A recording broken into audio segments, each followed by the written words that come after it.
All right, so we are day 3. Yeah, day 3 of Ninja Nanny, and we're just starting chapter 5.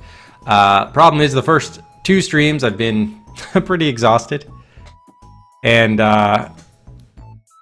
it hasn't been the best to have to do like an interactive novel like this while so tired. But hopefully, I'm well rested now. We should be okay for chapter 5, which is Oxbridge Nanny School. So, Ninja Nanny, who's the escaped cow from the farm, I guess mailed herself to England, where she's hoping to become a nanny. So, I guess just by the title of this chapter, she's going to be attending this nanny school. We still don't know how the ninja part of this comes in. We finally did in chapter 4 meet Sherrloch Sheltie. But I can't even remember. I remember he was saying lots of things and wondering how Ninja Nanny got into his bedroom or something. It was weird, but he hasn't struck me as a detective yet. But I guess we'll find out here in the final chapter. Yeah, I lost track of the story kind of too, just the high level. I know what's happening, but we still don't know why Baron von Moribund and all of his henchmen are going after Ninja Nanny. Why do they care about this cow? We'll have to find out. Dibble, thanks very much for the host. Hi, Dibble.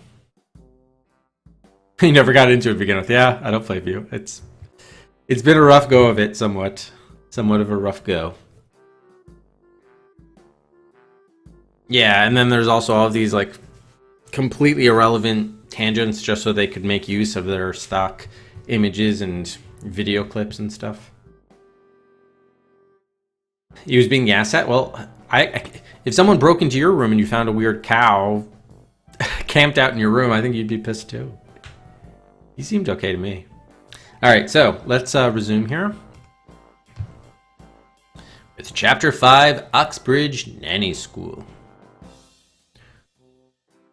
Rule Britannia, Britannia rules the waves, boomed along the second-floor hallway of Evelyn Glump's Cotswold Manor, followed by noises of water splashing everywhere. Tiptoeing up to the bathroom door, Norbertina spied through its keyhole and saw a hippopotamus playing with an armada of toy boats. Rule Britannia, Britannia rules the waves.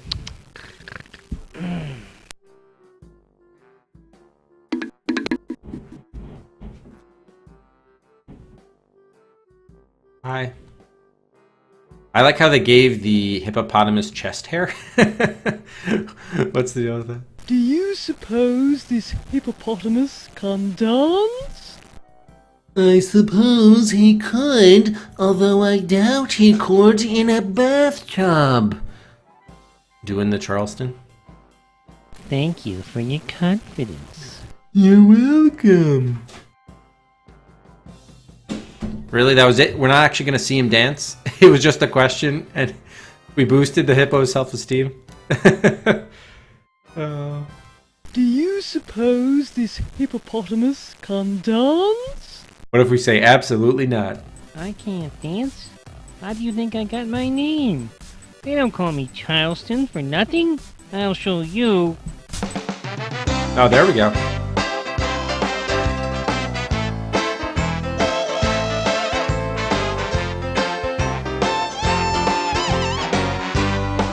He couldn't make it to the end of the music. So cool. Real cool, Daddy-o. Do you suppose this hippopotamus... I can't dance. No. How do you think I got my I name? was trying to open the They window. don't call me Charleston for nothing. I'll show you.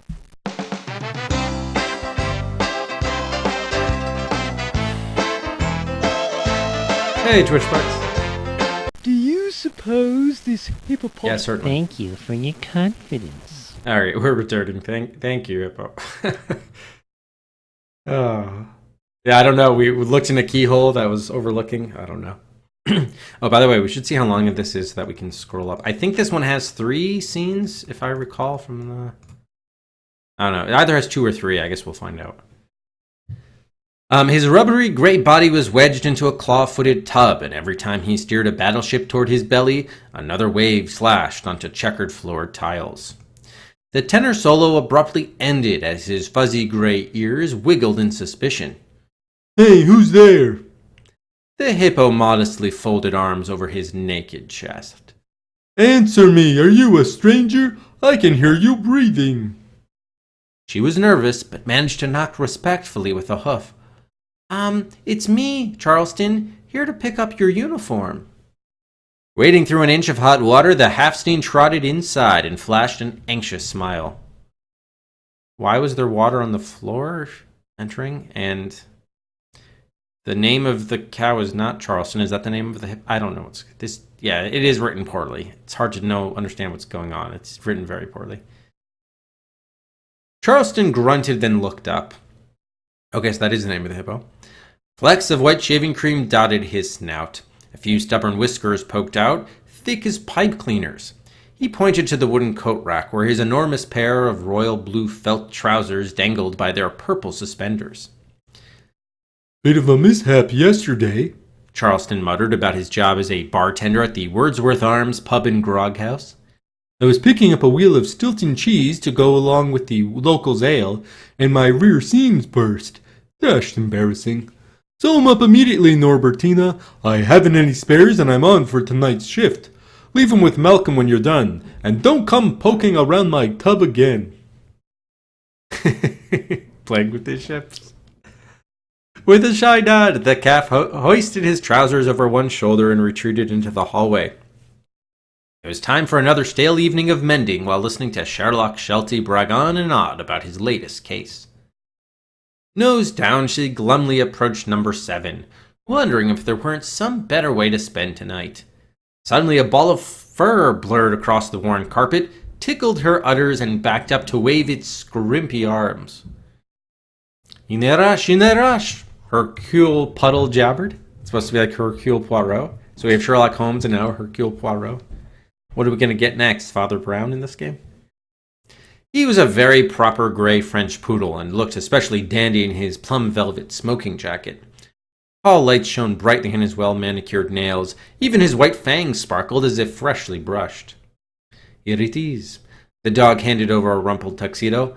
Got to be ready within the hour. Not too much starch in the collar now, dearie, but put an admiral's crease in my slacks. Totally mandatory. There's a dinner in my honor at Keefsgate Court. Constable Lorient says, without my help, they'd never have recovered the Holbein jewels. Tell that to your roommate. I don't think that's a very good... Before she finished her thought, Hercule sped under her stomach, hopped up the banister, and slid down the railing. Her udders were quite tickled. How's it going, Candy? No, Candy, I don't. You can watch the end of day 2 to see how bad things got. I was completely loopy. Oh, man. Once the last of him disappeared, Norbertina flung his tux over her other shoulder and entered the attic bedroom. Heaps of unfolded laundry spilled across twin beds, also swamping both nightstands. Clive Gorilla's hornblower uniform was drooping from a hanger suspended from a rafter nail. It was a fine orange brass-buttoned frock coat that would cover his grisly body as he blew out notes like a melancholy steamboat, calling law students to their dinner upon long tables of Windsor oak. Dried ladies' slipper flowers and powdered mistletoe leaked from the white pockets of Katrina Donkey's herbalist jacket. A weak tick-tick-tick sounded through balled-up underwear that crowded the mantelpiece. Only a hint of Sherlock's gold Shetland clock that used to bleat the hours like a lonesome sheep. Now it softly cried out 5 times, and reminded the half-seen that both Charleston and Hercule Puddle were in a big hurry. Dreading the hippo's temper, she began ironing his baggy trousers with her tail, while reading a second-hand text, purchased for a few shillings from Jackarina Kangaroo.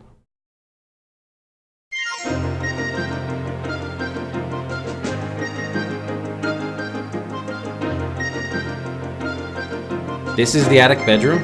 It looks pretty grand to me.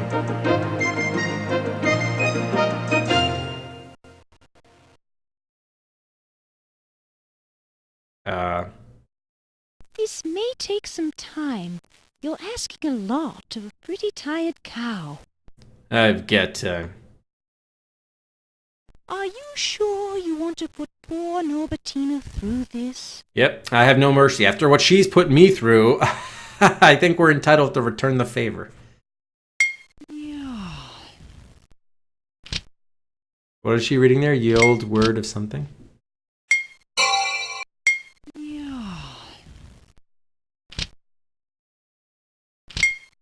We don't need to be, just personal preference over.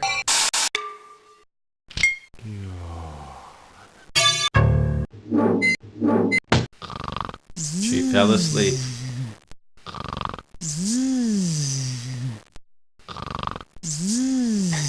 Devil take those backwards. Please be quiet and let this poor cow get some sleep for a while.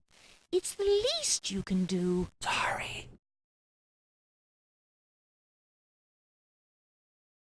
Norbertina's rested enough to iron for you again, if you really want her to. I'm sure she's going to do the same thing, so this time I guess we'll choose no. Are you sure you want to put poor Norbertina through this? Gosh, no, I like her. Gee, thanks. You're welcome. At the ironing board.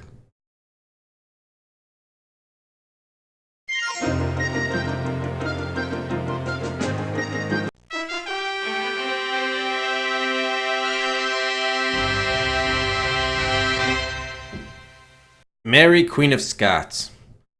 I may look serene in this portrait, but my life was really one long hell. When I was 6 days old, my father died. Shortly afterward, my mother sent me to France to gain an education and cozy up to the Dauphin, a weak, dull-witted man whom I was forced to marry around my 16th birthday. He died soon after ascending to the crown, and sad yet greatly relieved, I returned to my dear homeland to start all over again. Oh, she's actually Scottish. Oh well, too late now. The Scottish Reformation had taken place in my absence, and though my faith was Roman Catholic, the subjects of my kingdom were free to worship in the church of their choice. In 1585, Lord Darnley, a cousin, became my second husband, but it proved a miserable choice. He was a wicked, reckless man who craved power, not love, and less than a year after our marriage, he joined a conspiracy of other royals to kill David Rizzio, an Italian, who'd been my close personal friend and advisor. I was then imprisoned in Holyrood, and the nobles exiled for rebellion early in my reign returned to Scotland. Darnley claimed he was innocent of murder, and I made the mistake of believing him, fleeing with him by night to Dunbar. Soon I gave birth to our son, James the Sixth of Scotland, also known as James the First of England, but Darnley left me before the year was out. Lonely and friendless, I became close to the Earl of Bothwell, a charming man who helped put down the Protestant rebellion and then joined me in the baptism of my son James. 1 year later, in 1567, the Earl of Lennox told me that his son Darnley was gravely ill and might not survive, begging me to come to his side. At first I was bitterly skeptical, but still I journeyed to Glasgow, and something about Darnley's pale, helpless face erased my hostility. A while later he was moved to Kirk-of-Field, and I served as his personal nursemaid until the night of February 9, when I went to a mosque at Holyrood Palace, honouring the marriage of my favourite page. During those festivities, the house in which Darnley lay was blown up by gunpowder, and he was found strangled afterwards in the garden. Some suspected my friend Bothwell, but I did not, for Bothwell was a steady, kind man, while my poor Darnley had been an irresponsible rake with plenty of enemies of his own. In fact, during Darnley's illness, my passion for Bothwell had grown to such an extent that when he divorced his wife, I married him. But the moment I proclaimed my new husband to the Scottish people, I was shocked to find that I had lost their allegiance, and when I summoned feudal forces together for an attack on border marauders, much to my astonishment, no one obeyed me. Bothwell and I were so scared that we fled Edinburgh, travelling 13 miles to Bothwick Castle, where a hostile band surrounded us. We barely managed an escape to Dunbar before a band of nobles captured us, claiming they'd taken up arms to free me from Bothwell's tyranny, and promising to acknowledge me as their queen if I abandoned my new husband. On condition that they freed Bothwell, I gave myself up to the lords, expecting them to treat me fairly. My poor Bothwell fled Scotland, briefly taking refuge in the Orkney Islands, then travelling to Denmark. Those vicious nobles broke their promise to me, arguing that I'd kept in contact with my husband and had schemed in Darnley's murder. They gave me one choice: stand trial for murder in front of a biased jury, or renounce the crown in favour of my infant son, appointing the Earl of Murray regent until my boy came of age. Well, I gave up the throne, and with the help of George Douglas escaped from Loch Leven until the Battle of Langside, May 13th, 1568, ensured the triumph of my enemies. Queen Elizabeth of England promised me a safe haven, so I fled to her country for refuge. During the next 19 years, I plotted and schemed for a way back to Scotland, and even a chance at Elizabeth's throne, since she was an illegitimate child and not a rightful heiress. From one month to another, my few servants and I shuttled between different castles until at last Walsingham accused me of conspiring with Anthony Babington to murder the English queen. The trial was a mockery of justice, which had the horrible outcome of sentencing me to death. On February 8th, 1587, in the castle of Fotheringhay, an executioner chopped off my head, and my remains were later buried in the cathedral of Peterborough. My much-loved son, upon inheriting the throne as James I of England, removed my body to Henry VII's chapel, Westminster, where the dear boy had a beautiful monument erected to honor my memory. Of course, others have rather different opinions of my life. Some unflattering historians think that I had a bloodthirsty ambition for the English throne, and spent my time scheming for any suitably powerful Spanish or French husband who might invade Britain on my behalf. One Medlar, who claims to have stolen a letter of mine from Bothwell's silver keepsake box, says that I was in league with him to have Darnley murdered. Can you believe anyone suggesting that I helped engineer the Spanish Armada to execute Queen Elizabeth? Or that I agreed to marry the Duke of Norfolk and then collaborated with Roberto Ridolfi to murder Elizabeth? The Spanish ambassador in London said that I wrote to him, "Tell your master that if he will help me, I shall be Queen of England in 3 months." Ridiculous. Unfortunately, dear old Norfolk was executed, and Elizabeth claimed to defend me from the Houses of Parliament, who were clamouring that I be put to death. The Duke of Guise supposedly collaborated in another assassination attempt, but it was that unbearable Sir Francis Walsingham, manager of Elizabeth's Secret Service, who spied on my meetings with Babington, then virtually signed my death warrant by insisting I was again conspiring to kill the Queen. That was entirely unnecessarily too long. Is there a bio from the fireplace too? The bed? Armchair? Doorway? No, perfect. Return.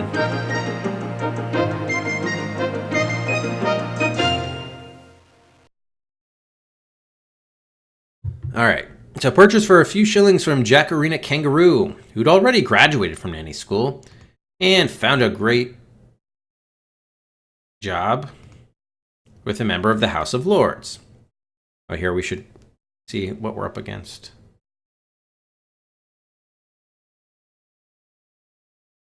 Just so the scroll bar, because it's all messed up. We were here. Yeah, I found a great job with the member of the House of Lords, Jackarina Kangaroo. Harumph! Sherrloch Sheltie burst into their quarters as her eyes steamed down one black lapel of the poodle's tuxedo.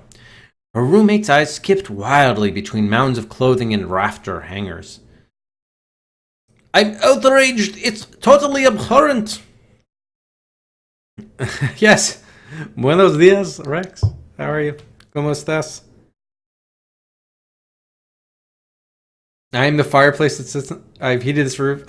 Yes, thank you, Candy. Yes, there we go. There's our bio from the from the fireplace. Oh God. Sorry, Sherlock, but I have to make enough to pay my rent to Mrs. Glump, and this is the only way I've got. Chaos, chaos! He grumbled, ducking under moleskin Tudor breeches that belonged to Desmond the Night Watchman Penguin. I can barely walk in the door. I need a pole vault to reach my bloody bed, which is a trash pile.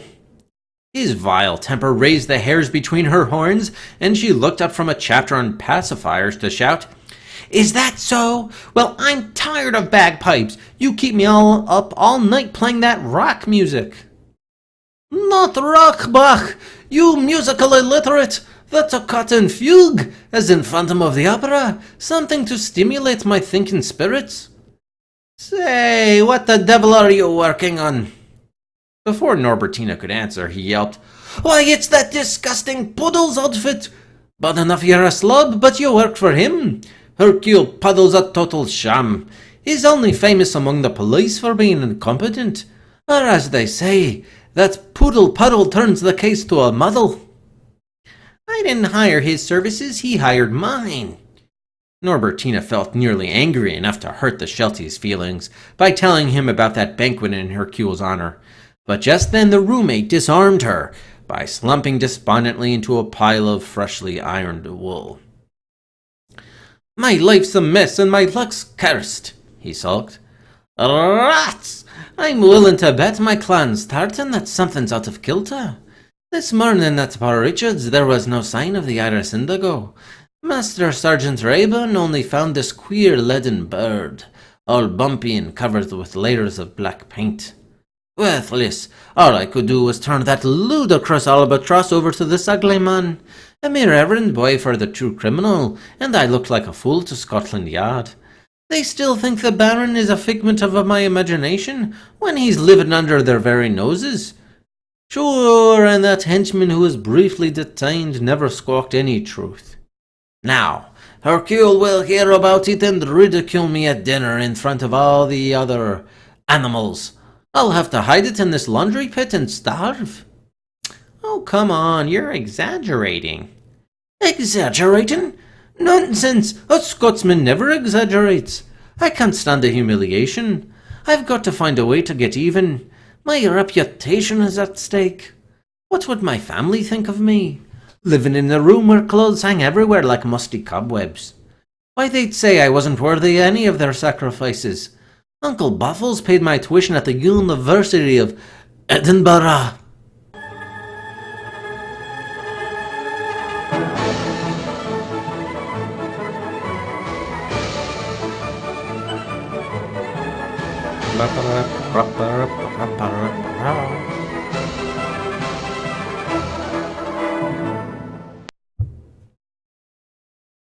Okay, so it's just an image of that. All right, nothing to do here. That's a lot from a hound who's deaf from years of bellowing in its Muckle Road church. Whereas think of what me ma would feel now that it's summer in the Shetland Islands. There is no darkness. White lights stay in the sky all night long, so the poor lass is working without any sleep all day, going out in the winds to gather vegetables, then shearing the sheep so she can knit wool into sweaters for sale in Cousin Montrose's duty-free shop. I can hear her saying that she works so hard, only to raise a failure. And my Aunt Rossabelle would add, Oh, stop it! I can't bear to hear any more. The half-steen was grinding a hot iron into Hercule's tux pants, almost burning a hole in them. Complain, complain, complain about me, about the room, about this dumb Baron, and now you start on your family. At least you have a family, Sherlock. I don't even know what became of mine. I never even met my mother, or my father. Scotsman never exaggerates. No, we don't know BDR. She's definitely not a ninja, that's for damn sure. She's trying to become a nanny, but she hasn't even made it to the nanny school yet, so... Despite the name of the game, she's neither one of those things, at least not yet. Hey, how's it going, Joey? With the Scottish music. Oh, really? Her roommate puffed out his chest with a familiar old conceit, acting glad that there was someone far worse off than he was. "Well, I'll help you find your family," he volunteered. "I had files on removable hard disks of family trees going back to the 1500s, all the way to Bill Wigglestock's Stick's roots in its Elizabethan times. I'm sure you've heard of Wigglestick, the famous Sheltie playwright. Anyhow, you just tell me where your ancestors are from, what country they originated in, perhaps even what city, their clan name, that sort of thing. I can track them down quick. It's not a problem." Sherlock waddled through a batch of dress shirts to open his armoire, about to haul out another high-tech PC, the one he had said was reserved for solving only the most complicated crimes. "In just one moment I can boot up this Pentium machine and we'll be rolling. Tell me what you know. Don't hold back anything that might seem insignificant. Start with your father's side of... I don't really know." She abandoned the laundry job with a frown of dissatisfaction and began itching her forehead. "Honestly, all I really know is I'm not even a Holstein, just a half-Stein." "Even better that you're unaware."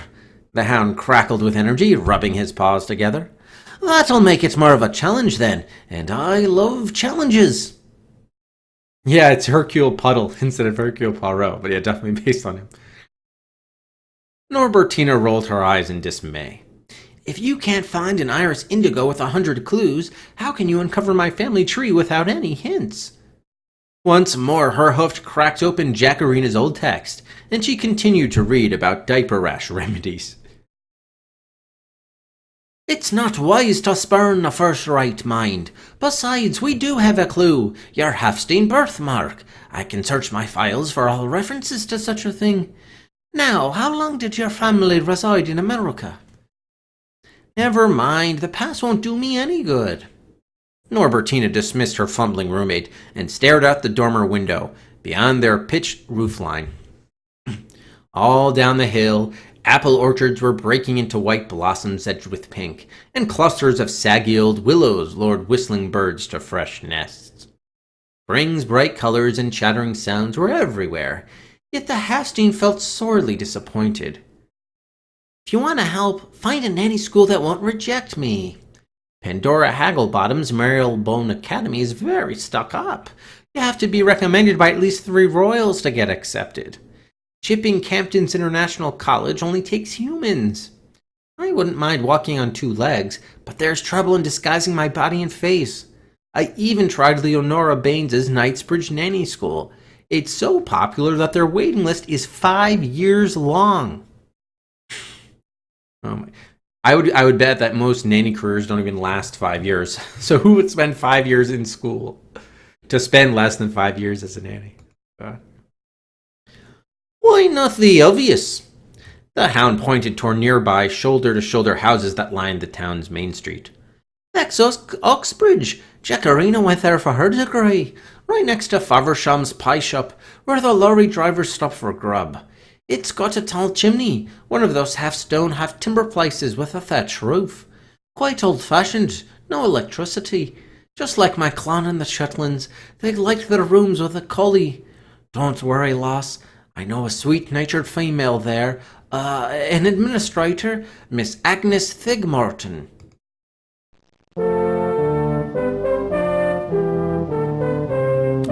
"I, Sir Fabius Corpus, Doctor of Law, cannot understand why that would-be digital private eye recommended Agnes Thigmorton to this cow. Unless perhaps he wanted to be rid of Norbertina as his roommate, just as I longed to expel mine during that revolting period when I was a penniless student. Whatever the reason, I recall how that Sheltie gloated when he convinced the High Court to indict Agnes Thigmorton for insurance fraud. The distraught ostrich had been a claims supervisor at Lloyd's of London, but now that a trail loomed, she squawked in misery and fluttered across the flagstone step of Lincoln's Inn to seek the best legal aid possible. She sobbed her way into my oak-paneled chambers, and since it was a slow month, I agreed to represent her for £50,000 cash. It was a difficult case, for Agnes had clearly stolen almost £51,000, adding the names of her accomplices to the eligibility file in her computer, and then getting a kickback from the friends who received these computer-generated checks. Still, I did my best for that ostrich. Dressed in horsehair wig and long black gowns, I, Sir Fabius Corpus, entered the Old Bailey to argue that she was an innocent victim. The jurors leaned forward, hanging on to my every word, with their slightly parted lips. In a slow, mellow voice, I laid out what little defense she had. Agnes dissolved in hysterics at the verdict, but I managed to plea bargain so that the poor bird only had to serve a year in Dartmoor prison. Her view of my elegant bartering was less than favorable. 1 year, 1 whole year. The ostrich screeched, then dived across the defense table to bite Sherrloch Sheltie's nose. According to his pending tort against her, the canine required plastic surgery to save his snout and conceal Agnes's beak marks. When I saw her again 1 year later, out on parole, Miss Thigmorton pleaded with me to protect her from the Shelties' lawsuit. I took pity on the bird and called Nathan, my college roommate, whom I knew would hold her criminal record in esteem. The two of them deserve each other. Besides, the ox will pay Agnes enough to afford even my fees. Though exactly what kind of school he runs that requires a convict as administrator is best left unspeculated. And now it's time for Fabius's very own Dictiopedia. Oh god, please no DLC. Yes, and the story makes very little to zero sense, despite what Aardvark may tell you. Although, yeah, to be fair, I wasn't paying attention myself even while reading this because I was so tired the first 2 streams. Alright, so our first thought word is Aristotle, most renowned Greek philosopher.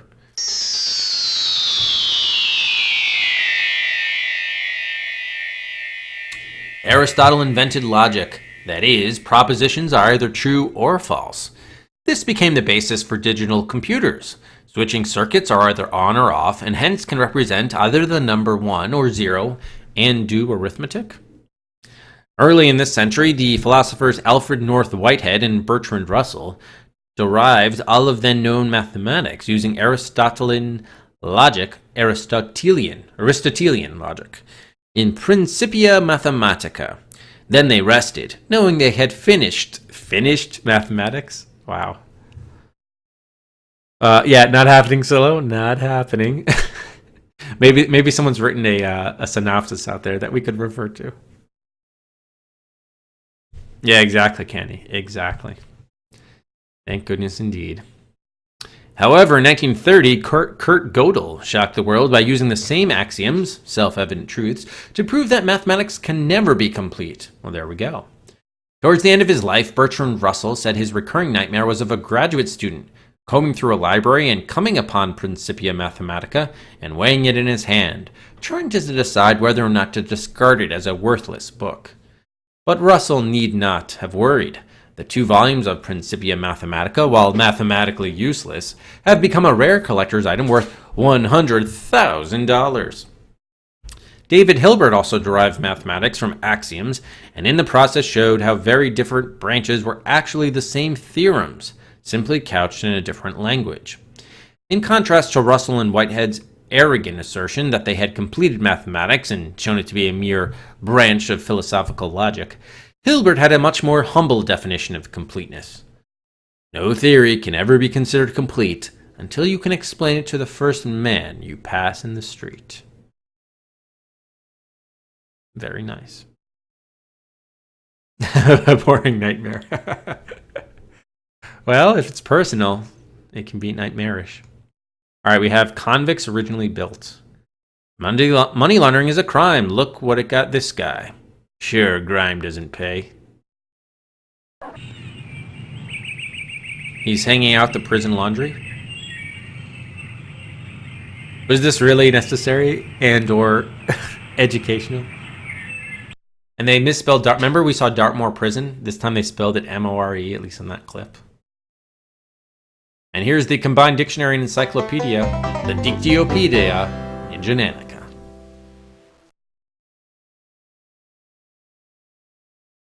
Now we have Erasmus, the Dutch Renaissance scholar.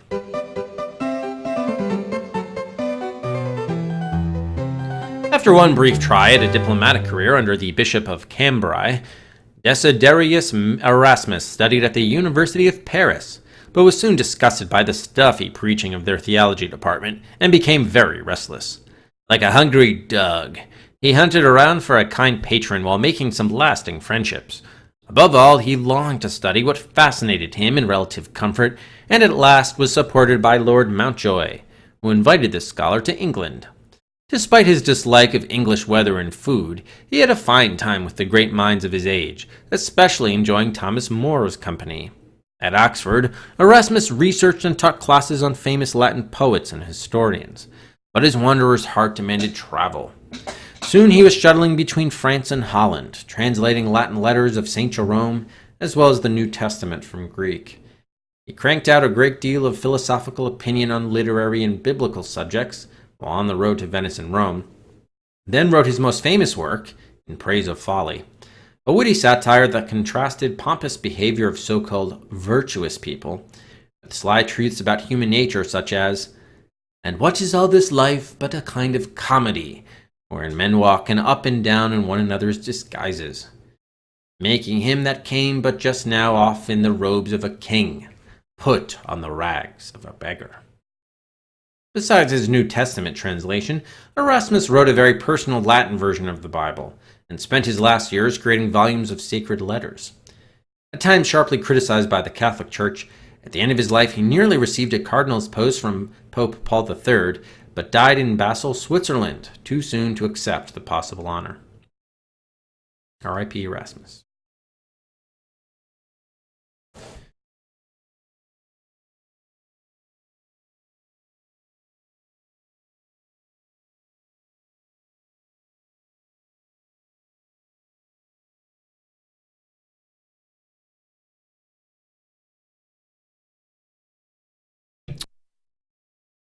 All right, during the Roman Empire,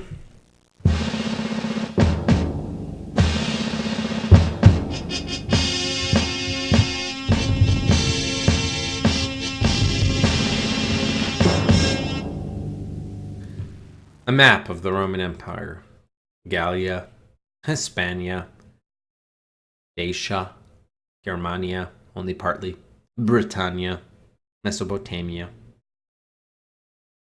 Libya, Mar Mediterraneum. All right, Julius Caesar, 100 to 44 BC. Was there a dog that just barked? Why? Why did a dog bark? For Julius Caesar? What? Or at least we can get a biography of him. Conquering the rest of Gaul. The next Italian who thought seriously of conquering Gaul, or France, fared even less well than the short-lived Julius Caesar. Would you like to see Benito Mussolini? Okay.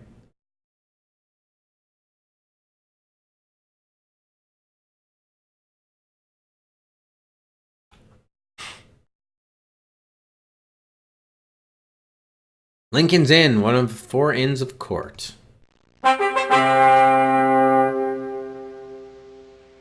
All through the courtyard, sundials have Latin mottos and hornblowers sound an ancient call to dinner, alerting some of the 4,000 barristers who ply their trade there.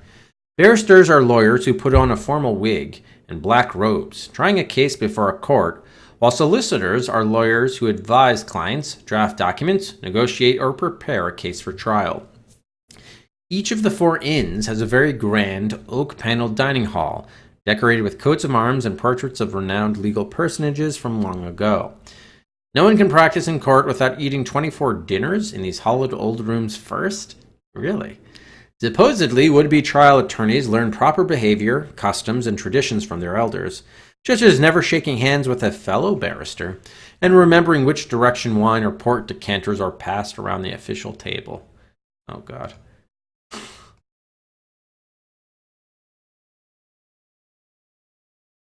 Sir Thomas More was a gifted scholar, and now we're going to read a biography about him. Oh, or not. We're just going to look at him. It's fine with me. Would you have preferred 24 dinners and 24 lunches, Knox? Romeo and Juliet, Shakespeare's. Would you like to hear Tchaikovsky's love theme from Romeo and Juliet while reading the Dictyopedia Ninja Nanny? No, I can't handle it. Sure, I'm a Romeo-mantic type. Oh, and 24 desserts. I think they do BDR. As far as I know, they do. Yeah. It's tradition.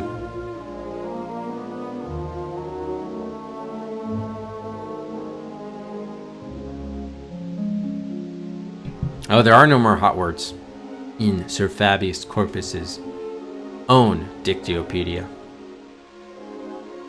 They are the best part, Rex. It's like the most thought that went into the game were into those puns.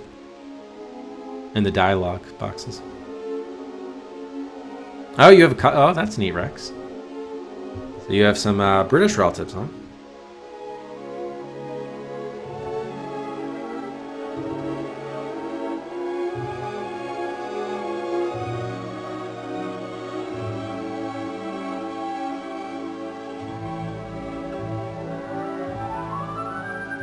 Super... Oh, he's a ginger.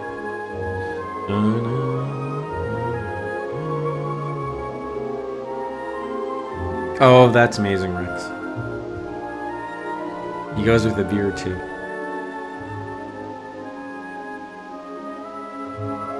Are you talking about an executioner's hood, PDR? No, I wouldn't think so. But no, you're probably referring to something else.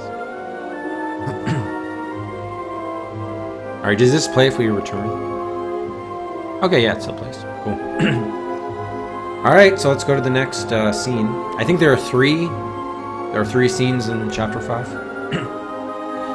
Chapter 5, Oxbridge Nanny School, Scene 2. From the... Oh, wait. First we have to see how long this is.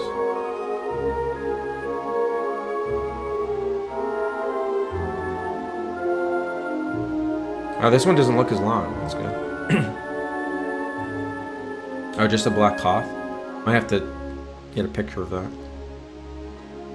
From the very bottom of an aged staircase, Norbertina's eyes ascended 15 worn-out steps to the tennis ball head of a 300-pound, 8-foot ostrich.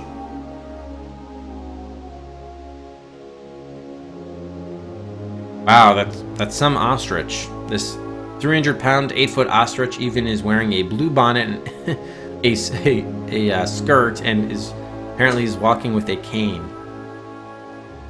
If I were you, I'd stay away from that nasty old ostrich Agnes fig mutton. Oh, heck, just stay away.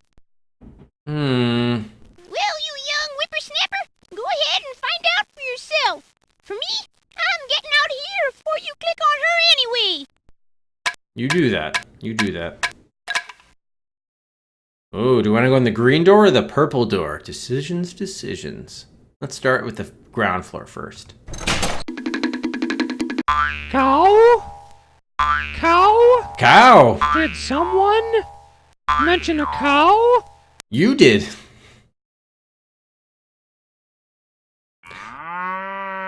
That was pretty damn great. Alright, what's behind the purple door? There's the ostrich. Hi. You're 300 pounds and 8 feet tall and you've got a huge lump in your throat?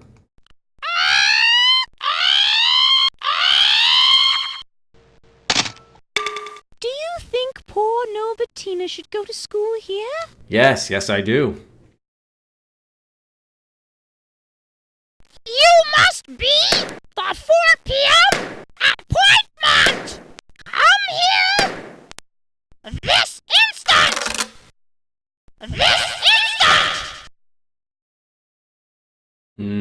No. Okay, what would have happened if we had said no?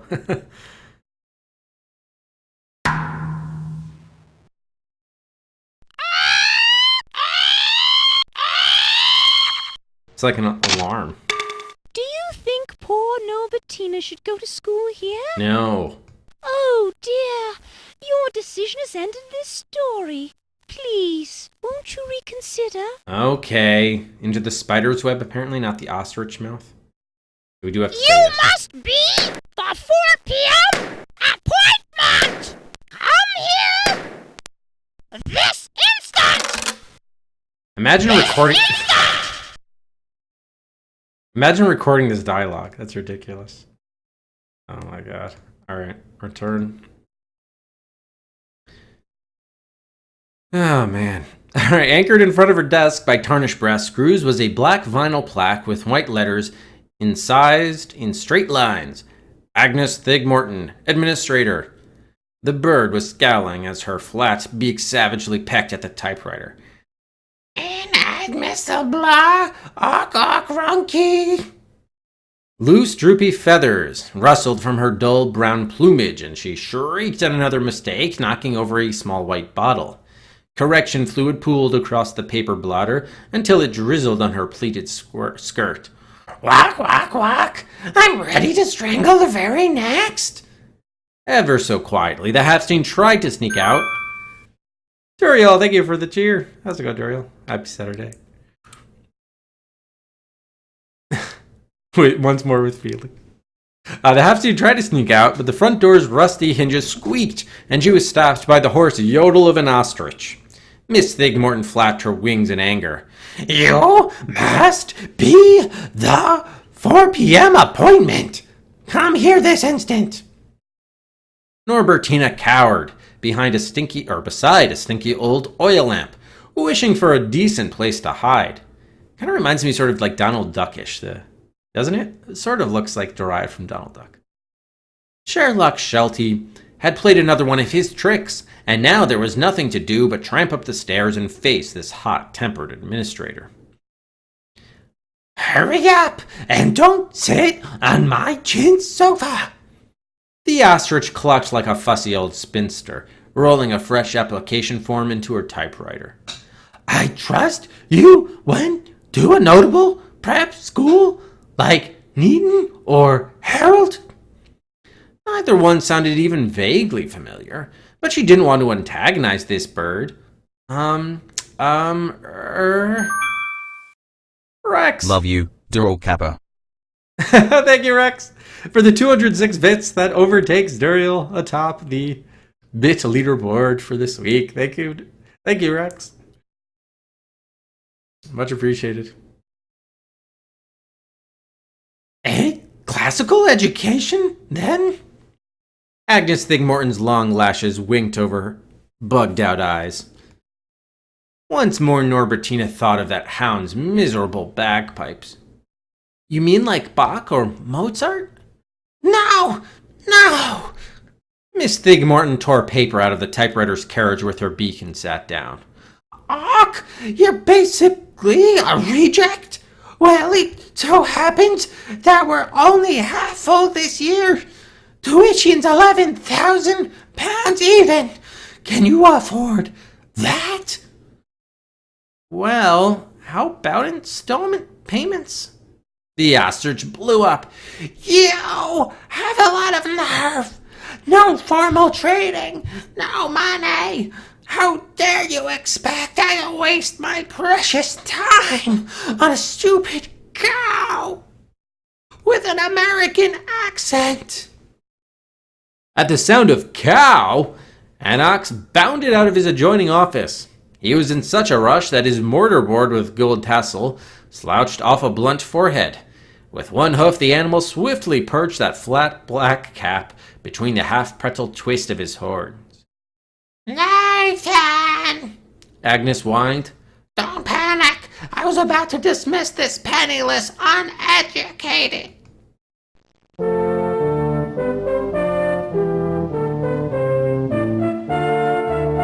You've eaten all the species? Wow. I, Sir Fabius Corpus, Doctor of Law, was once a humble student who suffered the misfortune of having Nathan as my roommate. Long ago, dreaming of a quiet scholar's life, I traveled 57 miles northwest of London to attend dear old Oxford, founded in 1163, a shrine of learning where Erasmus and Sir Thomas More lectured during the Renaissance, or the Renaissance. Instead of finding a tranquil place to study, my chamber was invaded by a clumsy ox who knocked over my steam trunk and then kept me up all night grinding his teeth and mumbling Greek quotations from Aristotle. The Chancellor's office insisted that I couldn't change roommates during first term. Nights were a hell, and in the morning, while I dutifully attended lectures, that smarmy ox crawled through the dust of antiquarian bookstores. Nathan always claimed that he was trying to feed his brain with academic volumes, though frankly I think he was looking for antique bargains to swipe and resell on the black market. Heaven knows he stole my textbooks frequently. There was no relief from the misery of sharing quarters until that boastful ox discovered the theater. You see, during those days, there were no female students allowed on campus. So, Nathan, having a shapely pair of legs, very shapely, and a weird ability to mimic Ellen Terry with his girlish voice, played the part of love-struck Juliet in the school's production of Romeo and Juliet. The ox threw himself into the part of Juliet with such intensity that I finally had some peace. But he had no time left to study Latin grammar, rhetoric, and logic, for the required first 4 years of university study were devoted to this curriculum called the Trivium. Well, one evening it happened that he needed to take up a makeup exam, and contrived to give himself more time for writing an essay by setting back the timer clock so that the famous 7-ton bell, known as Great Tom, wouldn't clang 101 times the way it traditionally did at 9:05 p.m. Everything was going swimmingly, and Nathan was about to pull a stack of crib notes out of his sleeves when the proctor's shadow fell across his desk. "Tut-tut, young ox," the geezer wheezed.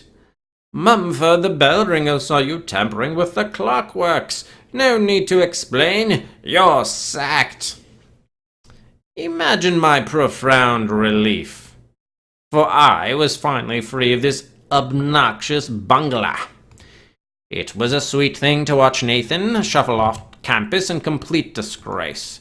The ox was much too scared to return home and managed enough shilling tips tending bar to try completing an education at Cambridge, where no one knew his previous history. In any event, Nathan had the usual problem getting cheap lodgings and settled down at a dingy hostel. From there, he wrote to me that he'd now resolved to build a solid reputation as a learned fellow. The ox said he was doing especially well in mathematics at Trinity College, trying to be another Isaac Newton. How could that vain idiot dare compare himself to one of the greatest mathematicians and physicists who ever lived? Indeed, now Newton once held the chair of Lucasian Professorship of Mathematics for over 30 years, beginning in 1669. And not surprisingly, when Nathan took the honors math exam called the Tripos, after the three-legged stool used formally at disputations, he expected to become a first-rate wrangler, but a friend told me that the ox flunked and had to switch majors. I would ask you, BDR, why do we give two shits about any of this? It all applies. Oh, Durham is third all this. Nicely done, Duriel. Oh yeah, did you eat mouse, Duriel? They serve it at Burger King. Oh, very nice, Duriel. Years later, I ran into a familiar-looking creature at a bookshop's spring sale. My eye fell upon his greasy hoof paging through a penny dreadful, one of those gruesome paperback creations devoted to tales of London's criminal underworld. Nathan looked up from a volume about the evil Dr. Crippen, who callously buried his wife under the floorboards, and bragged that he was now headmaster of his own school. Actually, a seedy little nanny academy that stole its name from the hybrid of Oxford and Cambridge. After swallowing an earful, I told him that I had no more time for I was busy studying to become a doctor of law, and following in the footsteps of my ancestor who had invented the famous common law writ of habeas corpus, Latin for you have the body, requiring that a prisoner be brought before a court at a prearranged time to decide the legality of his imprisonment.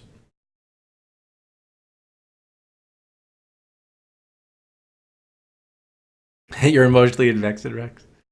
Oh, that's more than we can say for some of us, for sure. Cow? Cow? Did someone mention a cow? The ox spoke in a mild, girlish voice. Oh, mild, girlish. Tut tut, not so hasty, Miss Thigmorton. You know our scholarship program for something. You know our scholarship program for certain American cows still has an empty slot. What? The bird squawked. I never heard of a... Out of Nathan's short, heavy-boned legs shot out from under his black headmaster's gown? One of Nathan's short, heavy-boned legs shot out from under his black headmaster's gown and kicked the ostrich's rump to shut her up. Then he stood on hoof tips to whisper in her ear. Oh, that program, Agnes nodded. Well, my dear, the ox purred each syllable, his dull brown eyes sparkling with keen enthusiasm. Where are you from? Rancho Bolinas, Northern California. And your name? Nathan leaned so close that the nearsighted Halfsteen could see his nostrils twitching in little spasms. Norbertina one beer. Oh, my, this is your lucky day. The ox rubbed his front hooves together in obvious delight. There happens to be a vacancy for one Northern California cow whose last name begins with a letter in the second half of the alphabet. Pack out that contract, Miss Thigmorton, and strike out amount due. Make it 0 payments. Now, Norbertina, you just sign. Right here, and start first thing tomorrow morning. Yes, my dear. The ostrich bowed, stretching out a long, bristling neck until a quill pen dropped from her beak. Take this as a little present to start your studies.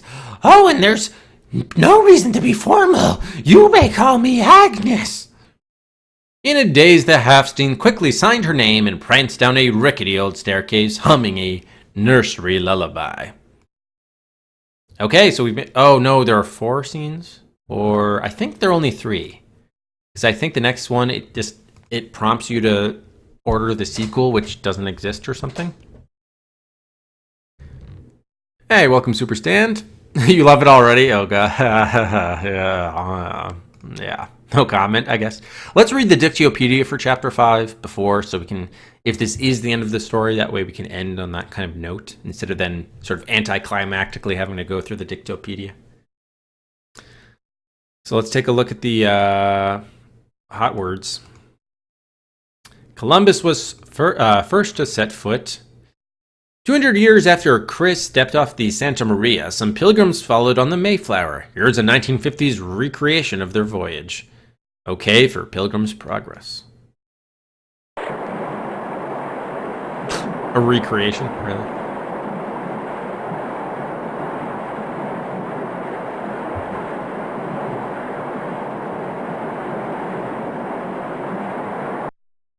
Lovely. An armada is a fleet of armed ships that fire at each other.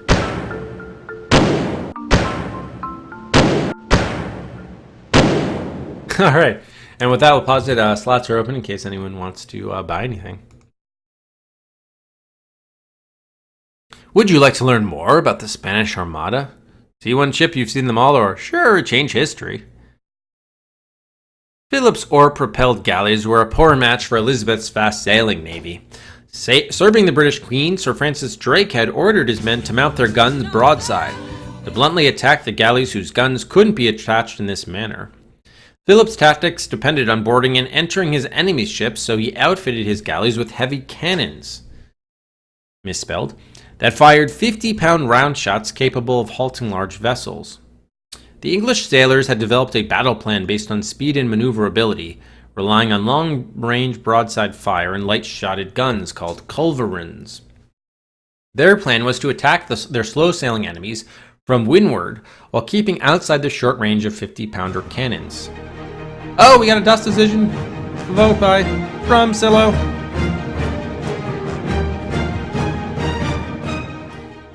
And the 3 games: Darby the Dragon, The Day the World Broke, and SFPD's Homicide.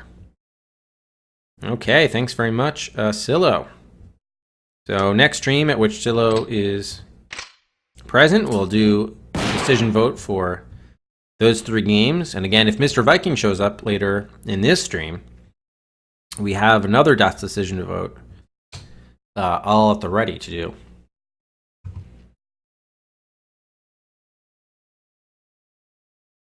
Thank you, Silo. All right, we also have some buys here. Rex, Are You Afraid of the Dark? So many games with dark in them. 4 on the raffle queue. All right, and that'll move ahead of Metropolis up to V4.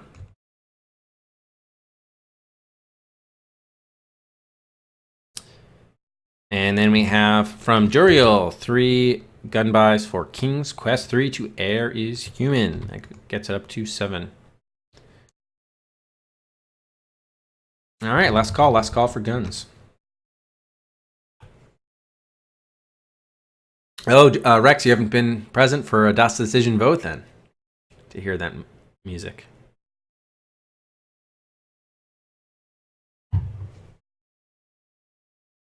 All right.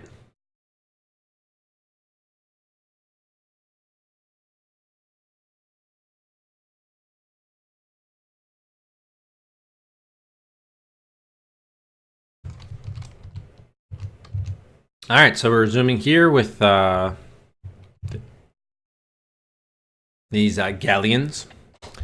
British strategists were so confident of dodging close fire and destroying the Spanish from a distance that they brought along a few soldiers.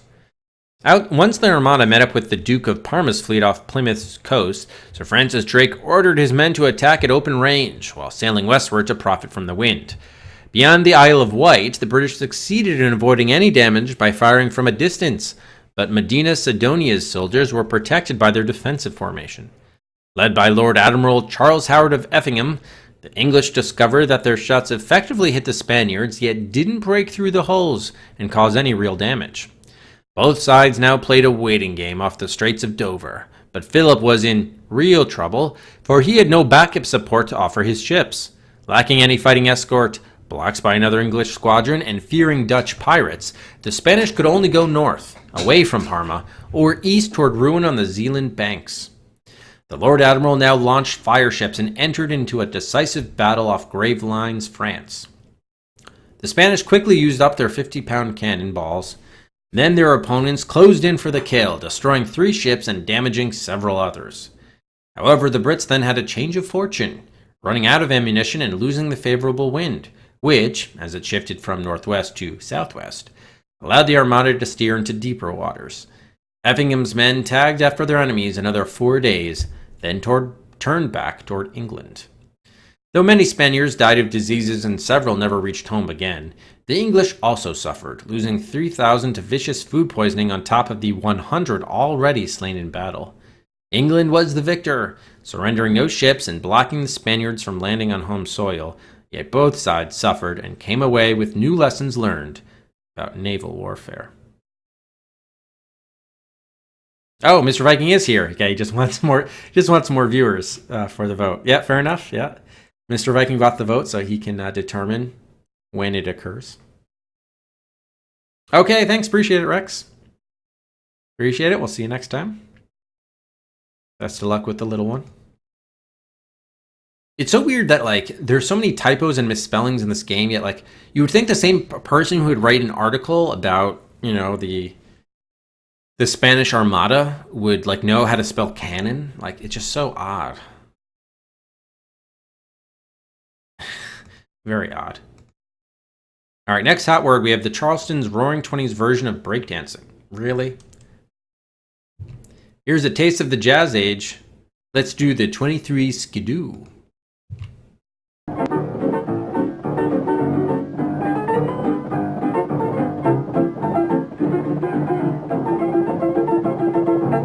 Okay, there we go. There's some Charleston.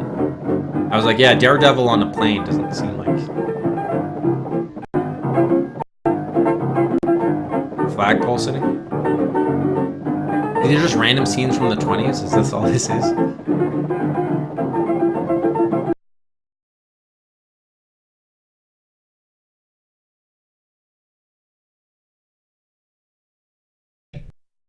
Yeah, that's how it was. But it's spelled that way multiple times, Duriel. So I'm not even thinking it's a typo that was missed once. And because it was an alternate word, it was spelled canon with one N, or really two N's, not three. Throughout, it was spelled that way. All right, calcium carbonate from the ocean. Coral is home to many creatures. Care to see? I'll pay a fin to get out. Sounds fishy, but okay. Fish, fish, fish, fish, fish.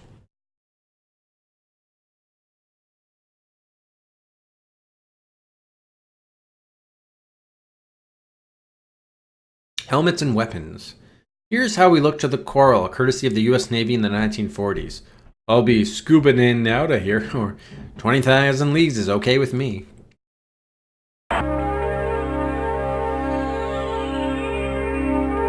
Wow, what was going on there?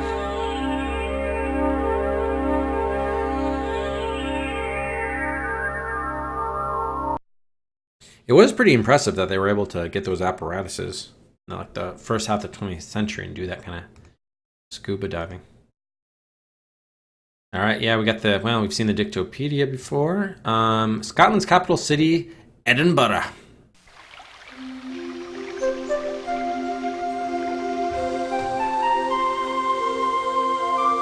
Edinburgh lies 373 miles northwest of London. Its name comes from the Gaelic Dun-Idian,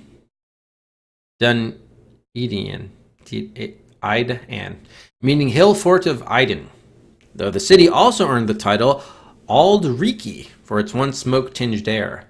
Besides pinnacles and turrets, this ancient town is also home to vintage libraries, the National Gallery of Art, Holyrood Palace, and the splendid castle, which has served as a cliff-top fortress since 500 AD. Robert Louis Stevenson once wrote, R. Louis Stevenson's home at Swanston.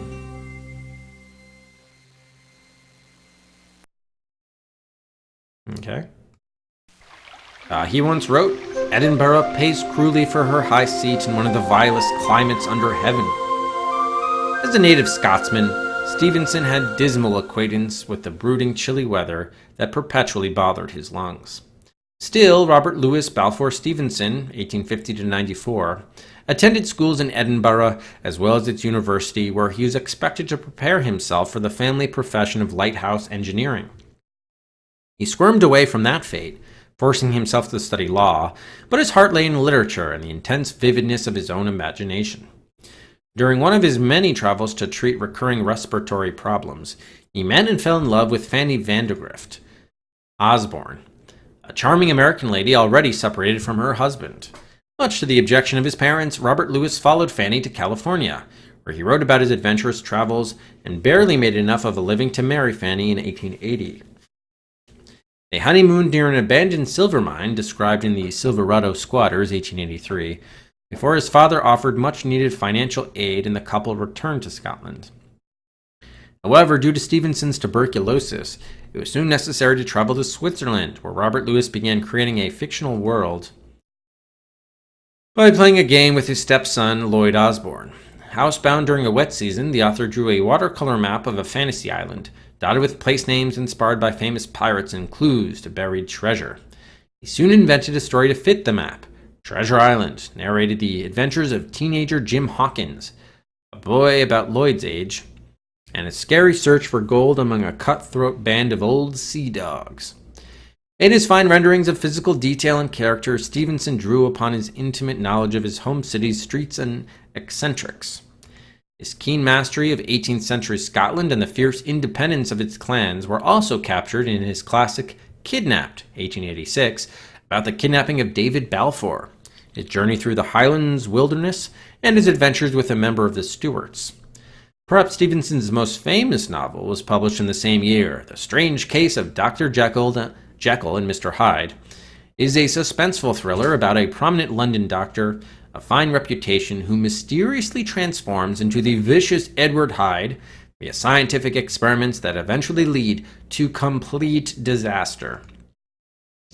Frail health forced Robert Louis to live in temperate climates and eventually settle in Samoa, but never quite left the spell of Scotland's people or her historical intrigues.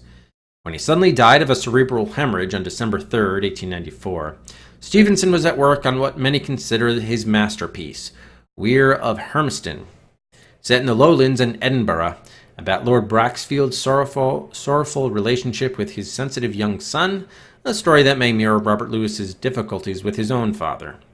Samoans called him Tusitala, teller of tales, and his defense of their rights against colonial exploitation made the author so popular that when the natives learned about his wish to be buried on Mount Vaea, nearly the entire population turned out to clear the jungle trail to the mountain's peak. Wow.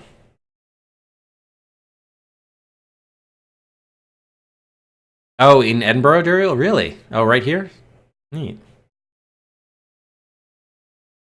Yeah, it looks the same. That's neat. Hey, how's it going, Telonin? Yeah, you're not missing anything, Telonin. You're not missing anything. This game is crazy. All right, we have a gramophone, also known as the phonograph.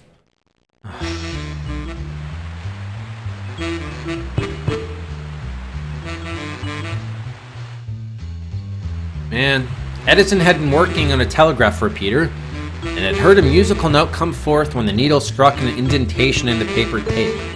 This gave him the idea for the phonograph, and he asked his assistant, Crucy, to make up a machine from a rough pencil sketch. A sheet of tinfoil was placed around the cylinder, and vibrations from the speaking mouthpiece were indented on it as Edison shouted the words, "Mary had a little lamb." When the reproducing diaphragm was placed against the tinfoil, the words came back. Wax cylinders soon substituted for the tinfoil. Early Edison phonographs... Mary had a little lamb. Bah! Okay. Would you like to see the commercial version of Edison's invention? You bet. Mary had a little lamb. Bah. This is much better, said Thomas Edison. That's true. It was better than the prior attempt. That was the early perfected phonograph. Yeah.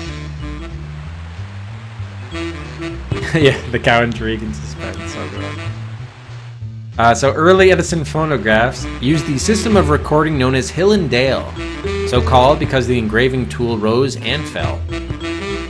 Emil Berliner, a German-American telephone engineer, devised the lateral cut method and introduced the system of etching a metallic record so that copies could be made from it. Before the advent of radio, manufacture of phonographs was a very large industry, which has been replaced today by production of CDs, compact discs, for personal players and larger stereo systems. Now we have Thomas A. Edison, August 12th, 1877. Please be just an image of Edison and not a biography. Oh, all right. Yeah, old footage is no problem either. I'll see old footage of the famous inventor. Yes, yes. Okay, good. Now, relatively painless there. Yeah, I mean, it's an interactive novel, basically. All right, we have the House of Lords, the upper house of the British Parliament. I mean, This doesn't actually look like their meeting hall, though. This is like just in the hallway.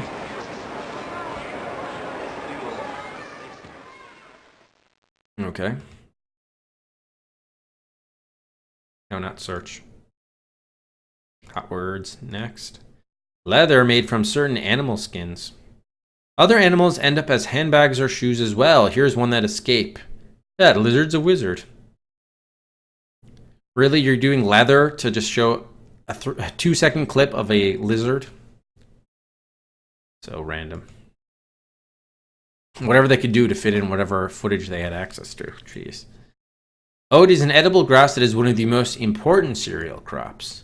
Here's how you too could have had a handmade bowl of oatmeal. Where's McDonald's? Sounds healthy. I don't know why there's an apostrophe there, but sounds healthy, I think, sorta.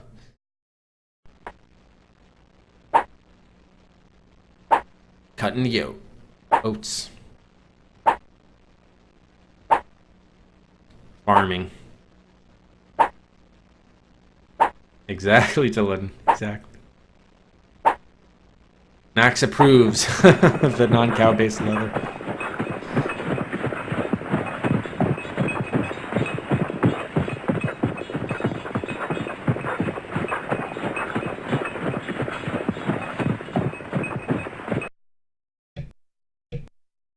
Gotta love those early threshers. Panda, Chinese black and white bear. Care for some pandemonium? Alright, okay, I'll bear it. Was that a carrot he was eating? Maybe it was like sugar cane? I don't think they have sugar cane in China, do they? Farming.avi. Rattlesnake, a venomous or a poisonous snake with a tail rattle.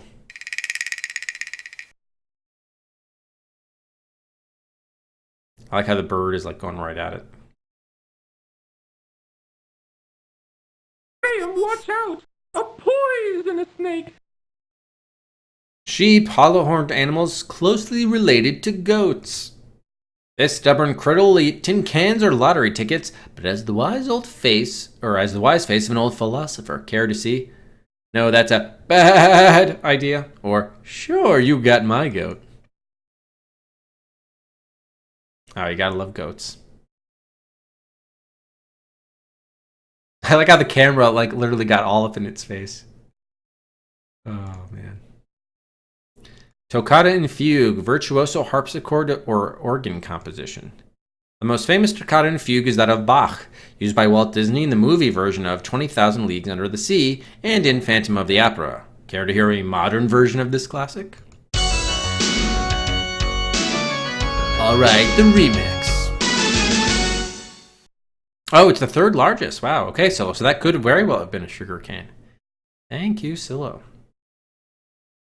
Want to see a toucan? Yeah, that was great, Duriel. That was a good one, too. And said we got a goat on sheep. So silly. Oh, no more hot words. Okay, we're done with I think we're done with all the Dictopedias. All right, so we just have Chapter 5, Oxbridge Nanny School, Scene 3. I think this is the last scene. That evening seemed at least 1 year long. Oh, wait, let's first see how long this is. Probably going to be longer. Yeah, it's a long one. Damn it. Charleston Hippopotamus pushed ottomans and chairs from the center of Mrs. Evelyn Glump's salon so that Russell the Victorian Tiger might teach Katrina Donkey a proper foxtrot. Sherlock Sheltie operated the gramophone, cranking it through dozens of scratchy vinyl records that jittered everyone's nerves. Through hours of itchy music, the half-seen paced back and forth, longing for tomorrow morning and the beginning of her nannyhood at Oxbridge. She tested the ink in each of 5 pens, then sharpened her pencils so often that they were little more than stubs. At last, rooming house lights dimmed, and through half-open windows there came the lonesome cry of Desmond the Night Watchman Penguin. 12 o'clock on a mild spring night, all's well.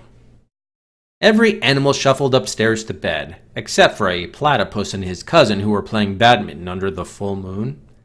'Cause yeah, platypuses and badminton. I mean, it's just a big passion. Norbertina lay wide-eyed between fresh sheets and stared at the mantelpiece, waiting for Sherlock's sheep clock to bleat a 5 a.m. wake-up call. Besides a monotonous tick-tick-tick, the only other sound was the hound's steady, rasping snore. Hey, how's it going, Goaty? You missed the goat video. We just a few minutes ago saw a video clip of a goat. Even though the goat was under the sheep entry in the Dictyopedia. But yes, Scotty, it was glorious to see the goat. Minutes before the alarm chimed, Norbertina wound an oat sack of books about her neck, took a quick slurp of English breakfast tea, and was trotting down Kiffsgate Main Street as dawn's rosy tints lightened the black sky. Her breath made warm clouds in the icy morning air, and she stamped hooves to keep warm until a tide of human and animal students swarmed through double doors. Agnes Thigmorton greeted her with a kind smile, and the Halfsteen followed the bobbing tufts of the ostrich's tail feathers down a hallway that echoed like a seashell. "You're in Mrs. Rhodes' class, dear." Miss Thigmorton pointed a wing inside the very last room. It smelled of cedar pencil shavings and a mild suspicion of paste that reminded the calf of all that postage that she'd steamed off her hide not so long ago. "This way, Norbertina, follow me." Except for a sleepy tortoise and a rather large panda using a bamboo back scratcher in the far corner, the class was mainly an assortment of humans, both men and women, and empty folding chairs. No, forget those hard old seats, my girl," Agnes crooned. "Here, right by the door, take this one. You'll be more comfortable." Still puzzled over this deluxe treatment, the Halfsteen sunk into a very plushly upholstered wing chair.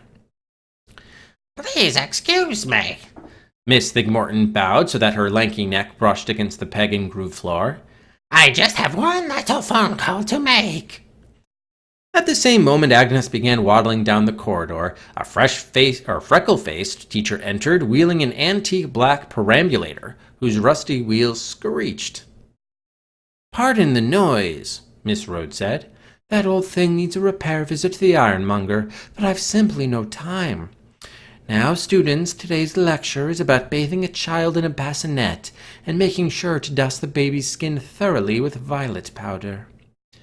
She lifted a doll in cloth diapers from her carriage. "To begin with..." Norbertina opened her nanny journal, about to start scribbling the day's very first notes, when a flat beak pecked insistently at her shoulder.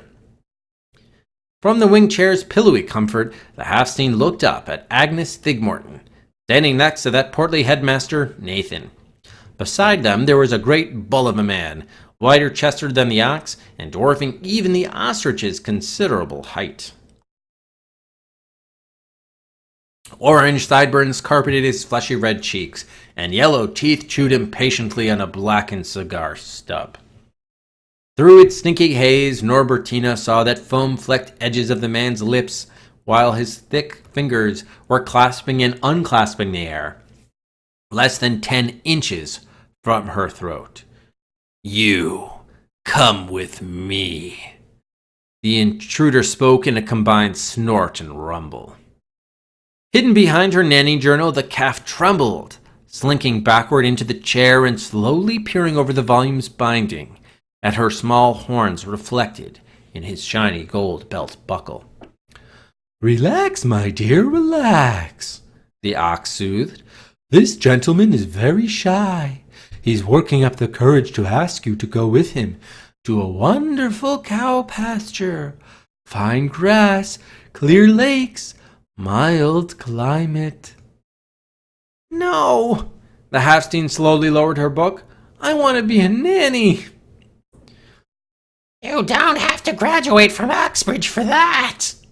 Agnes talked so rapidly that her words slurred together without a breath's separation. No. Entirely unnecessary. We'll give you an honorary degree." Quite right." Nathan unscrolled a brittle parchment tube covered by fine calligraphy and highlighted in streaming blue ribbons. "This is a sample diploma that I will happily award you. Tut. Don't look surprised. I've been headmaster for more than 20 years. Believe me, from experience I can already tell you that you're very intuitive with children. Listen, my girl. Miss Thigmorton hovered close enough for Norbertina to smell fresh scones and raspberry jam on her breath. This gentleman has all these calves who are pining away, and they need nannying very badly. No, I've picked out my family. I can't do that. Thank you very much. I have to go back to the One Beers and Bellinas and everything. Not them again, the orange-haired man grumbled. I thought. Nathan's cough drowned out the man's sentence. Yes, well, just wait a minute. I'm sure we can work something out here. You'll change your mind like a sensible lady, the ostrich insisted. Just get her outside, the stranger demanded. What he really means, dear, is his associates have photo albums of the little orphan calves who need your help. It'll melt your heart. The ox dabbed one eye with his handkerchief. That cow pasture is actually an orphanage, but we didn't want to tell you that before. They really are orphans, right, sir? Every time I click once, it jumps 2 page downs. Very annoying. Yeah, just like you. Norbertina squinted through cigar puffs at bleak gray eyes. How did you know I was an orphan? I just guessed. You look lonely. Come at once, we'll escort you. Nathan chivalrously grasped one of the Halfsteen's legs, while Agnes gently propped at the calf's rump with a wing. But I don't want to miss my lesson, Norbertina protested, scrambling backward into the wing chair. Yet both ox and bird tugged her aside or across the floor, dragging her hooves into the outside hall. The headmaster released his hold and talked very meekly. One moment, my dear, and his associates will be here with photos. Yeah, the tall stranger agreed, wiping sweaty fingers on lapels of his green coat. Norbertina rubbed her snout in thought, then craned her neck to study the man's features. Where have I met you before? Your voice sounds so familiar. Did you ever live in San Francisco? Nonsense, no, I never leave, England, no. Yeah, we don't know, Rex. We still haven't found out. That's why it's a mystery story. That's bizarre. Halfsteen was unconvinced. I could have sworn I met you when I was working at Haagen-Dazs somehow. No, I don't think so. I hate ice cream. Then how did you know? She started to ask, then shut her mouth in a panic and took another step closer to Miss Rhodes's door. Nathan put his arm around her shoulder. My sweet girl, it's your cowly duty to go take care of those poor lonesome calves. But I haven't seen any photos. The Halfsteen narrowed her eyes in suspicion. The orange-haired man crushed his cigar under one boot heel, then clamped down on 2 fingers and whistled a shrill note. From out of nowhere, heavy footsteps clattered across the dusty floor. A couple of muscle-bound tattoos grabbed Norbertina, lifting her up in the air. She kicked her legs against their soft bellies and let out a scream that was instantly muffled by the stranger's leather-gloved palm. Her eyes traveled down the staircase, looking through windows above the front entry at a black hearse with darkly tinted windows. Its black door panel stood wide open, and a liveried chauffeur was pacing back and forth as though ready for a quick getaway. Painted in flowery white script across the hearse's black side was Moribund Mortuaries. Cold bumps of fear bristled over the Halfsteen's skin, and she thrashed about to wriggle free. But the 2 thugs had a hammerlock on her knees. Without any warning, the chauffeur stiffened, drawing his body to its full height and sticking out his chest so that morning sun glimmered upon a uniform row of silver buttons. 1 instant later, Oxbridge's chime sounded bring, bring, bring, like the tinny echoing of Horatio Glum's bicycle bell. The mahogany front door creaked open very slowly, and a nightstick poked through its entry, followed by a barrel-chested English bulldog in navy blue policeman's attire. A bulldog Bobby.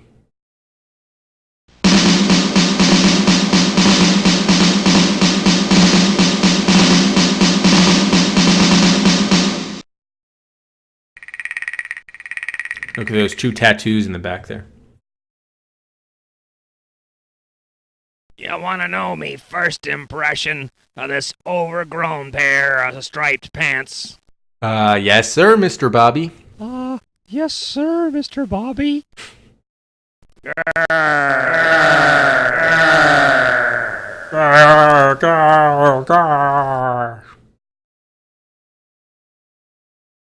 Really?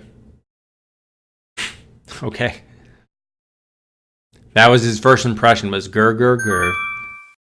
Ariel, thank you for the bit. Fan fiction. Well, there is some deviant art work that was done. We still the cow Norbertina still is not a ninja. I still don't know where the ninja's coming from. Norbertina's hooves thudded against cold parquet as both tattoos suddenly released their hold.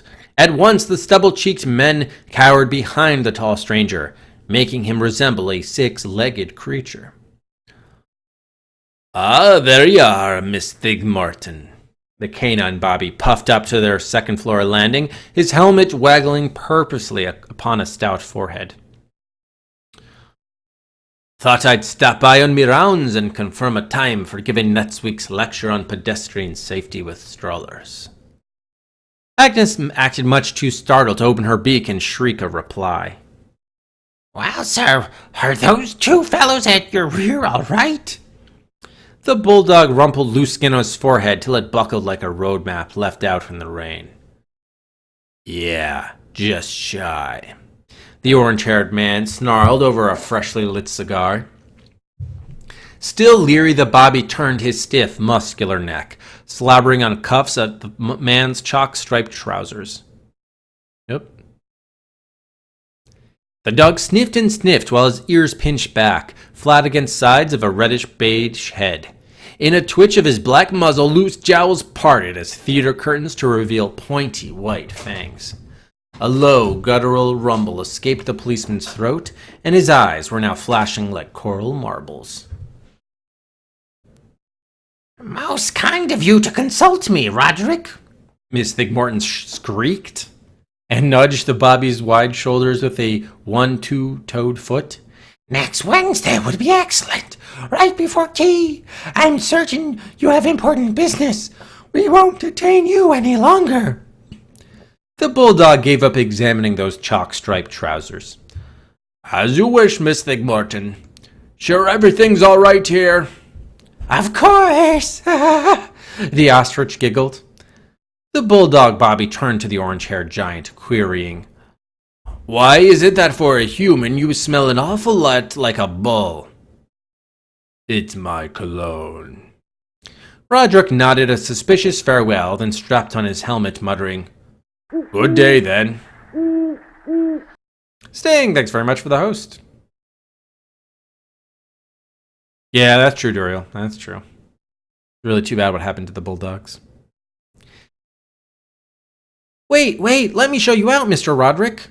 Norbertina snatched the honorary diploma from an astonished Nathan and bounded down threadbare steps, shadowing the Bobby's heels. I've always wanted to know how to drive a perambulator in traffic. Oh, they're... Wait, that's the end? Do you want to see a trailer for episode 2, Blawminster Abbey? Yes? Here at Silicon Alley, management is committed to getting the next episode to you as soon as possible, and they're not shy about telling the artists.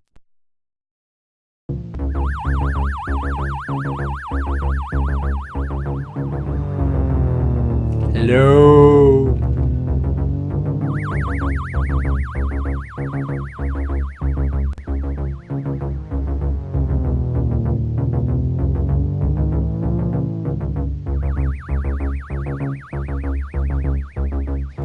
What a trailer for episode 2 here, huh? Phone run.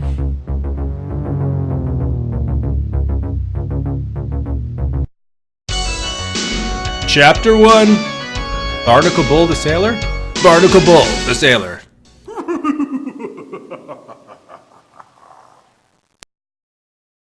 No. No. Are we only halfway through the game? Wait a minute, I don't understand. So episode 1 was 5 chapters, now this is chapter 1? What the fuck? That was a trailer for episode 2. I thought that was going to be the end. Now we have more chapters? What? I thought that was chapter 5. Now we're... What? Oh, it's just a sample? Okay, good. All right, so it's a short thing. Thank God. All right, so chapter 1, Barnacle Bull the Sailor. A streak of dingy gray light struggled down bent stairs, tapping an antique rotary switch until a withered head lifted the glass inside a lantern. A slight flame wove around the wick, burning forth a glow muted by the greasy shade. Inside the lantern's sickly illumination stood a wizened old man. He readjusted wiry spectacles on his beak of a nose, then popped an iron key into his mottled vest pocket and raised the old coach lamp well above his head. "Follow me." Footsteps kicked up the dust of ages, winding through a tattered jungle of antiques. In the half-lit shadows, cobwebs strung between fabrics that disintegrated at the old man's touch. Yet he continued to lead the way, beyond mounds of broken cane chairs and fractured chandeliers. His bony elbows brushed against gilded frames that held the blank stare of tarnished mirrors. "Not much farther, not much at all," he croaked impatiently, squeezing around the armor of a rusted knight whose metal gloves still clutched a sharp lance. Another quick right, then left and right again, brought him to the waxy cedar door of an old French armoire. "In here," he chuckled softly, cracking open the tall cabinet. "Bloody maze, isn't it? Used to be an opium den in Victoria's time. Gents and swags laying about, droopy-eyed, puffing their clay pipes day and night. Yellow-brown smoke drifting around stained every passageway. Still, this is a fine place for hiding valuable, that is, storing my inventory. Come along, then." The old man stepped inside a backless armoire, disappearing through a false brick wall. Norbertina watched him leave, tugging anxiously on a pleat of Sherrloch Sheltie's kilt. "I don't think this is such a good idea." "You have no choice now, lass. You canna go back. You canna see without his lantern. Sides, my computer files say evidence of your father is down here." In a swift leap, the hound followed the dwindling beam that led down another staircase whose runners were worn shabby by 100 years of foot traffic. Beyond a narrow archway, the half-seen dashed after her crazy roommate. Stagnant puddles reflected the flickering oil lamp, and a chilly slime coated her hooves. In the sudden damp, she could hear the sloshing of the Thames against one stone wall that was wet enough to sprout green moss between its chinks. To be continued in the spring of 1994. Which did not happen. So yeah, what do these things do, Ninja? How can an orphan calf become a nanny for the fabulously wealthy Lord John and Lady Jane Blostroke, much less a ninja?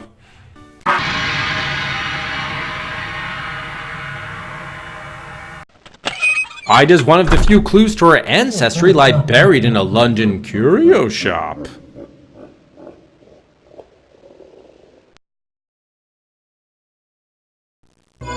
Why would Europe's mastermind criminal, the truly evil Baron von Moribund, be fascinated by a humble, penniless something? And why would the Baron send the notorious London smuggler after her? What a smugger.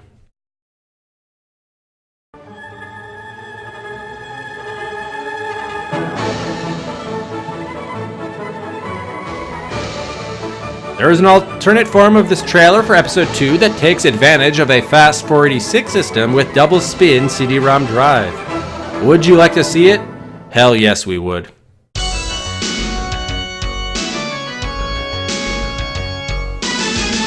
Didn't we already see this? What a fantastic trailer that was. All right. So that will do it, I think. After 7 hours and 19 minutes, the adventures of Ninja Nanny and Sherlock Sheltie will not continue. There will be no episode 2. We'll never know how she eventually becomes a ninja. We will not know how she defeats the Baron von Moribund, and if she will ever return to San Francisco.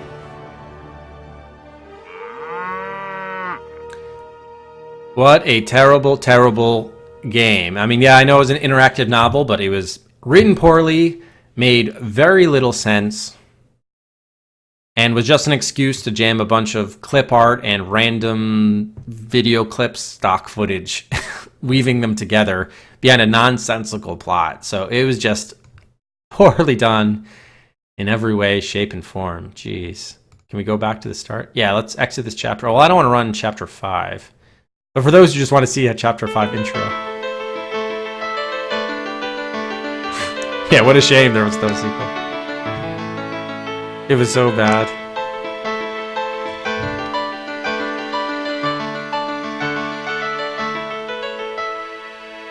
Oh, God. It was terrible. It was really bad. It was just a pain to have to get through and read through and just like random. I mean, I did learn a few things, so the educational aspect, but they had nothing to do with the story. It was just, so bad, so bad. The 2Cat is integral to the story, yeah. Finding ways to talk about any random old thing. Just awful, just awful. So, yeah, thank you, Docs, for the pick. There were some amusing parts, to be sure, but all in all, not one I'd want to be revisiting anytime soon. Man. So let's thank you everybody for the GGs. And let's head to our Hall of Adventure. And at game number 127, The Adventures of Ninja Nanny and Sherlock Sheltie, up on the shelf.